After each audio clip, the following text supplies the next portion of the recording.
আমি এইফালে যদি চাওঁ এই যিটো কনষ্ট্ৰাকশ্যনৰ যিটো প্ৰেছ কৰিছে তেওঁলোকে সাধাৰণতে কি বস্তু দি কৰা হৈছে প্ৰায় মানুহে কথাটো গম পায় মাটিমাহ গুড় মেথি বেল শিলিখা বৰালি মাছ বৰা চাউল সেইবিলাক দি বনোৱা আছে কিন্তু এটা কথা চাওক এই বস্তুটো যে দেখিছে শামুকৰ বাকলি স্পষ্টকৈ দেখাই দিব কৈছোঁ শামুকৰ বাকলি এটা সময়ত অসমীয়া মানুহে শামুক পুৰি চূণ খাইছিল আৰু সেই চূণ অৰ্থাৎ চূণত কেলছিয়াম থাকে তাৰ যিটো 1:1 কৰিলে সেই এই যিটো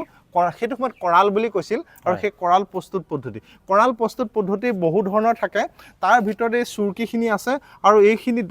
যিখিনি জিলিকি আছে সেইখিনি শামুকৰ বাকলি আৰু এটা কথা চাওক মানুহে ভাবিছে মাটিমাহ গুড় মেথি বেল শিলিখা চব সানি পেলাই বনাইছে বুলি ভাবি থাকে কিন্তু সানি নহয় মই ক্লিয়াৰকৈ কৈ দিছোঁ মাটিমাহ গেলাইহে থয় মেথি গেলাই থয় চুৰকি গেলাই থয় এই সকলো গেলোৱাৰ পাছত তাতখিনি উঠাই অনাৰ পাছতে 3 মাহমানৰ পাছতে এই স্নেল চেলটো দি পেলাই শামুকৰ বাকলিটো দি পেলাই তেওঁলোকে সেইটো হেৰি কৰিছিল কৰাল প্ৰস্তুত কৰিছিল মছলা দ্বিতীয় কথাটো হৈছে কি এই যিটো ইটা এইটো সাধাৰণ ইটা নহয়